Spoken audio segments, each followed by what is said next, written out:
สบายดีพี่น้องมาพอกับบาวิทบาวลาอีกแล้วพี่น้องเมื่อในบาวิทสีมาบอกเกี่ยวกับคนเขมรอยู่ในประเทศไทยนะพี่น้องที่เขามาแบบผิดกฎหมายนะผิดกฎหมายในกับเจ้าหน้าที่ไทยก็จับส่งเจ้าหน้าที่กับเวิร์ดสุดท้ายมันก็ยังมีอยู่คือเก่าในปัจจุบันนี้พี่น้อง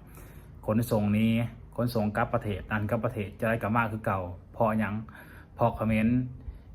แย่ที่สุดเดี๋ยวพี่น้องสลับบ้านเกิดของเขมรเนาะมันแย่ที่สุด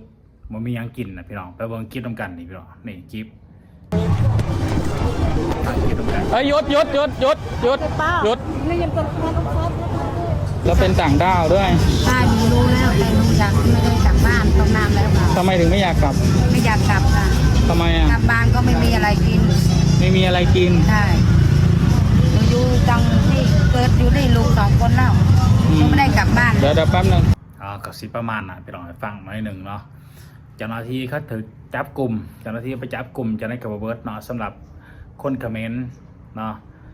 ส่วนมากโรงงานเป็นบริษัทต่างๆเป็นอาหารขาต่างๆยังในประเทศไทยเขาบอกเอาเขมรในพี่น้อง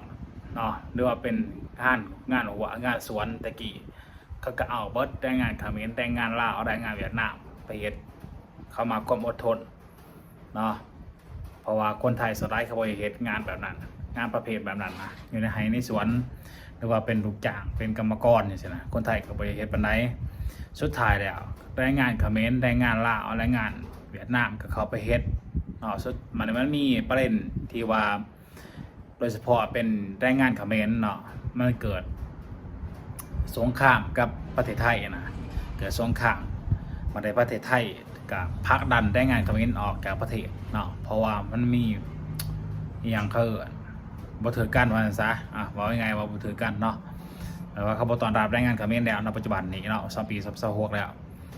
ก็ยังมีอยู่คนเขมรที่เข้ามาอย่างเข้ามามันเป็นอย่างสาเหตุอย่างแน่เนาะหนึ่งหลักก็คืออยู่ประเทศเขมรเนาะอยู่ประเทศเขมรเนี่ยเรียกว่ากัมพูชาเนี่ย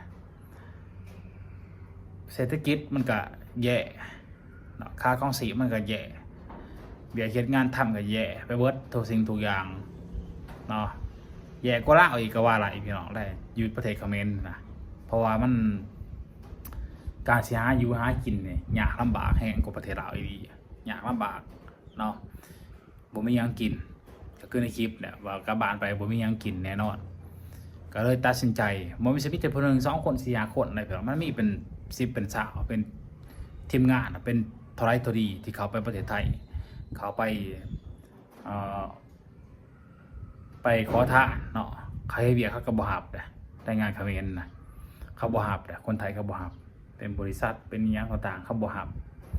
คนเขมรเนาะสุดท้ายแล้วก็ลากไปดีไปขอทานอยู่ในชลบุรีอยู่ในกรุงเทพอยู่ในปริมณฑลนี่ทุกแก่ทุกบอลแต่ว่าเจ้าหน้าที่ไทยก็บ่วิกาซื้อส้มเจ้าหน้าที่ไทยเนาะที่เฮ็ดงานได้สุดยอด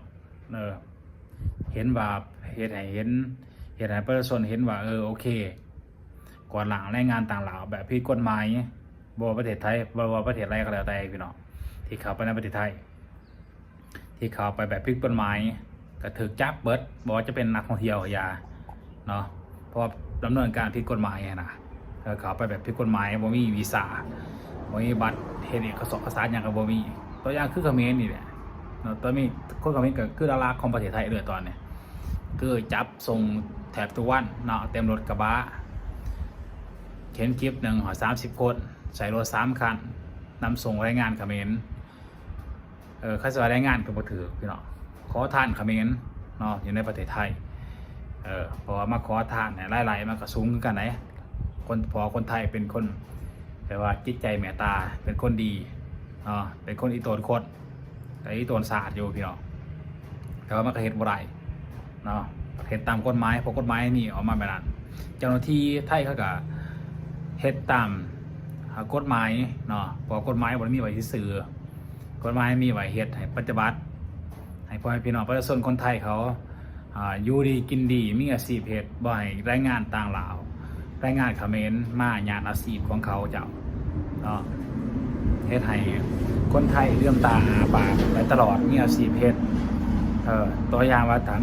แรงงานต่างหลาวไปสมมุติว่าขายผักขายหญ้าขายปูขายปลาในตลาดเฉยๆคนจะไปซื้อก็ไม่ให้งานเขมรเนาะให้งานต่างหลาวบางคนไทยขายผักบริขายมันจะเป็นปรากฏการณ์หย่อถอในสังคมแบบนั้นไม่เหตุให้คนไทยขายบริอย่างนี้สันมันก็มีแบบกระสันไหนพี่น้องเนาะก็เลยเหตุให้เลยเหตุให้เจ้าหน้าที่ไทยเรากวาดล้างเพราะว่ามันมาแย่งอาชีพของคนไทยนะพี่เนาะบาวิก็ขอเชิญส้มเจ้าหน้าที่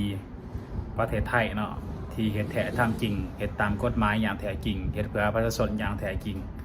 เนาะพี่น้องเนาะเพราะว่าการกวาดแรงงานต่างหลาวจังซี่เนี่ยมันก็